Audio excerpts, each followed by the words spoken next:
इमरान खान ने 23 दिसंबर को पंजाब और पख्तूनख्वा असम्बलियां तोड़ने का ऐलान करके एक ऐसा पत्ता फेंका है कि जिसने नून लीग और पीडीएम की चीखें निकलवा कर रख दी हैं। अब जरदारी, नवाज शरीफ और फजलुर रहमान किस तरह एक दूसरे को छोड़कर अपनी सियासत बचाने के लिए भागेंगे और इमरान खान की तकरीर के सबसे अहम तरीन पॉइंट्स किस तरह मुल्क के हालात को 90 डिग्री पर घुमा देंगे, इन तमाम तर हकाइक को जानने के लिए हमारी ये वीडियो आखिर तक ज़रूर देखिएगा। नाजरीन ग्रामी, नून लीग पिछले 2 हफ्ते से ढिंडोरा पीट रही थी कि परवेज इलाही कप्तान को धोखा देकर उनके साथ जा खड़ा होगा और इसी चीज को देखकर राना सनाउल्लाह आए रोज इमरान खान को धमकाता था कि असेंबलियों से इस्तीफे दो तो हम फौरन इलेक्शन करवा देंगे। अब इमरान खान ने परवेज इलाही को अपने बाजू में बिठाकर ना सिर्फ ऐलान कर दिया है बल्कि ये भी बता दिया है कि अगर कोई मेरे साथ नहीं खड़ा होगा तो भी मुझे मसला नहीं है, क्योंकि ना ही मैं दौलत के लिए सियासत कर रहा हूँ ना ही किसी 2 नंबरी के लिए। पाकिस्तान को चोर उचक्कों से बचाना मेरे लिए जहाज जैसा है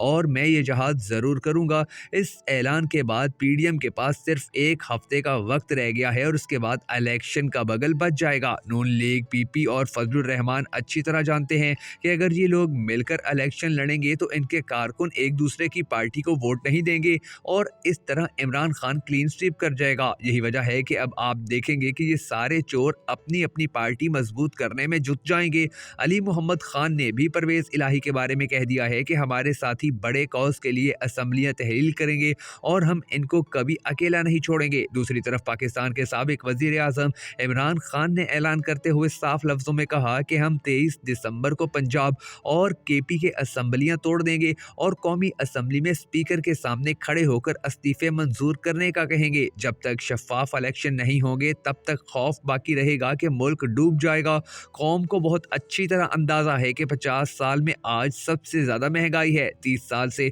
जो मुल्क को लूट रहे थे उनको पाकिस्तानी कौम के ऊपर बिठा दिया गया। इमरान खान ने तो ये भी कहा कि जिस मुल्क का ये चोर दिवालिया निकाल गए थे उसको हमने 2018 में संभाला। चोरों का टोला मुल्क को तबाही की तरफ लेकर जा रहा है, जबकि हमारे पास डॉलर नहीं आ रहे थे फिर भी हमने मुईशत को उठाया। कप्तान की ये बात भी कौम को नहीं भूलनी चाहिए कि जब इमरान खान ने कहा कि मेरा सवाल है कि रजीम चेंज का जिम्मेदार कौन है, जब मुईशत ऊपर जा रही थी तो वो कौन है जिसने इन चोरों को पाकिस्तानियों के ऊपर ला बिठाया। आज पाकिस्तान के वो हालात हैं कि डिफॉल्ट रेट 100% है। इसका मतलब है कि अगर दुनिया के कोई भी मुल्क पाकिस्तान को कर्जा देंगे तो 100% चांस है कि पाकिस्तान कर्जा वापस नहीं दे सकता। इसका साफ मतलब ये है कि पाकिस्तानियों को अब कोई मुल्क कर्जा देने के लिए भी राजी नहीं होगा और ये पाकिस्तान के लिए एक ऐसा धब्बा है कि जिसको धुलने में शायद आने वाले 100 साल भी कम पड़ जाएंगे। इमरान खान ने पाकिस्तानियों के लिए जितनी मेहनत की थी वो सारी मेहनत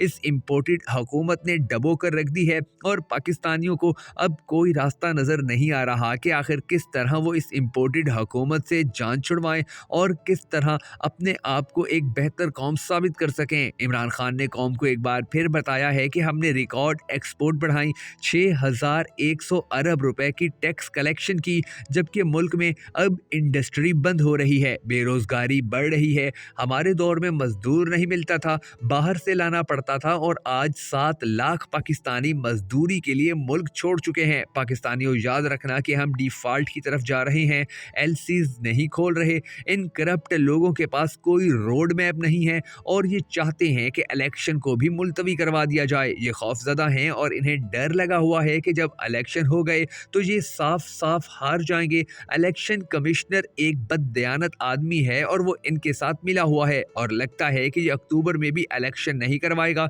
बल्कि उल्टा चीफ इलेक्शन कमिश्नर इनको तरीके बताएगा कि इलेक्शन कैसे ताखीर का शिकार किए जाएं। ये इलेक्शन को आगे खींचना चाहते हैं और चीफ इलेक्शन कमिश्नर इनको तरीके बताएगा। अब आप अंदाजा लगाएं कि पाकिस्तान पे कैसा टोला मुसल्लत है और ये माफिया कितनी ज्यादा ताकत रखता है कि जो पाकिस्तान के अंदर शफाफ इलेक्शन करवाने के हवाले से भी ऐसी ऐसी रुकावटें पैदा कर सकता है कि जिनके बाद इलेक्शन तवील अरसे के लिए मुलतवी हो जाएं। इन सब ताकतों, इन सब चोरों और इन सब डुकेतों के खिलाफ इमरान खान दिन रात मेहनत कर रहा है। उसने अपनी जिंदगी भी दांव पर लगा दी, मगर पाकिस्तानियों की जान इस माफिया से छुड़ाने के लिए वो आज भी उसी तरह खड़ा है। उसने अब की तकरीर में भी पूरी कौम के सामने ये वादा किया है कि जैसे ही उसके जख्म मजीद ठीक हो जाएंगे, मरहम मजीद बेहतर हो जाएगा तो वो एक मरतबा फिर सड़कों पर निकलेगा और सड़कों पर نکلنے کے لیے اس نے واضح طور پر قوم کو بھی تیار رہنے کا حکم دیا۔ عمران خان کی ایک کال کے اوپر جس طرح پہلے پاکستانی قوم سڑکوں پر نکل آتی ہے،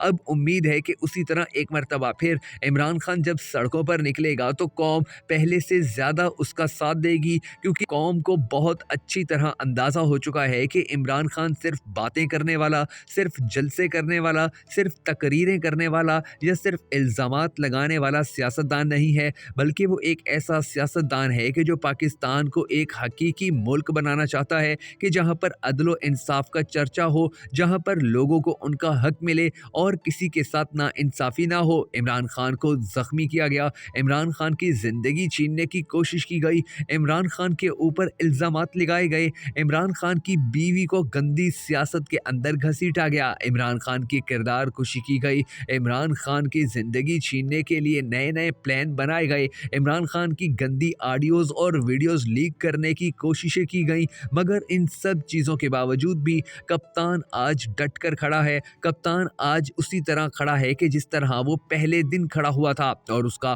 آج بھی وہی فیصلہ، آج بھی وہی نظریہ ہے کہ پاکستان کو چوروں اور لٹیروں سے ہمیشہ ہمیشہ کے لیے بچانا ہے، اور ان چوروں کی سیاست کو ہمیشہ ہمیشہ کے لیے ختم کر کے پاکستان کے اندر ایک ایسا نظام لے کر آنا ہے کہ جو پاکستانیوں کی زندگیاں تبدیل کر دے۔ اور عمران خان نے ان ساری کوششوں کو آج اس مقام پر پہنچا لیا ہے کہ ایک جانب 14 سیاسی جماعتیں کھڑی ہیں اور دوسری جانب اکیلا کپتان کھڑا ہے، ایک جانب 14 سیاسی جماعتوں کے ساتھ بڑے بڑے مافیاز کھڑے ہیں اور دوسری جانب ایک ایسا شخص کھڑا ہے کہ جو پورے پاکستانی قوم کے دل میں بستا ہے، ایک جانب پاکستان کو 70-72 سال سے دونوں ہاتھوں سے لوٹنے والے وہ لوگ کھڑے ہیں کہ جو آج بھی پاکستان کو لوٹنے کے لیے بھوکے کتوں کی طرح دیکھ رہے ہیں، جبکہ دوسری جانب ایک ایسا سادہ انسان کھڑا ہے کہ جس کو پاکستان کے اندر سب سے زیادہ پیار کیا جاتا ہے، سب سے زیادہ پسند کیا جاتا ہے، مگر اس کے باوجود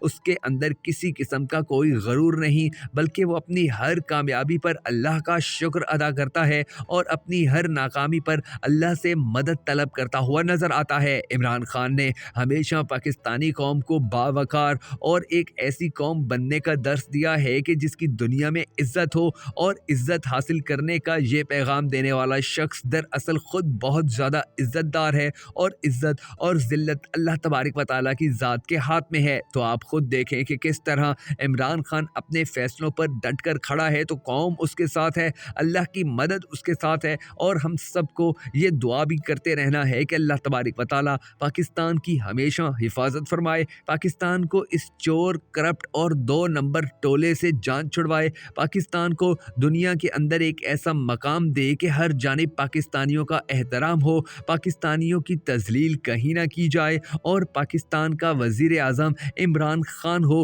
یا عمران خان کے وہ لوگ ہوں کہ جو پاکستان کے اندر حقیقی آزادی لانا چاہتے ہیں، جو پاکستان کے اندر حقیقی تبدیلی لانا چاہتے ہیں۔ ہم سب کو دعا کرنی ہے کہ اللہ تبارک و تعالیٰ ہماری فوج کو مزید طاقت دے تاکہ وہ پاکستان کے خلاف ہونے والی ہر کارروائی کا منہ توڑ جواب دے سکیں۔ اور اب تو عمران خان بھی اپنے کئی خطابات کے دوران مسلسل یہ بات کہہ چکے ہیں کہ پاکستان کا ہر فوجی ان کے دل کے اندر بستا ہے، مگر جس نے بھی اپنے اختیارات کا ناجائز استعمال کر کے حکومت کو ختم کروانے میں اپنا کردار ادا کیا، اسے کبھی معاف نہیں کیا جا سکے گا۔ اور اب ہم سب کو بھی پاکستان کی مضبوطی کے لیے، پاکستان کے استحکام کے لیے عمران خان اور اپنی افواج کے ساتھ کھڑا ہونا ہوگا۔ اللہ تبارک و تعالیٰ پاکستان کی ہمیشہ حفاظت فرمائے۔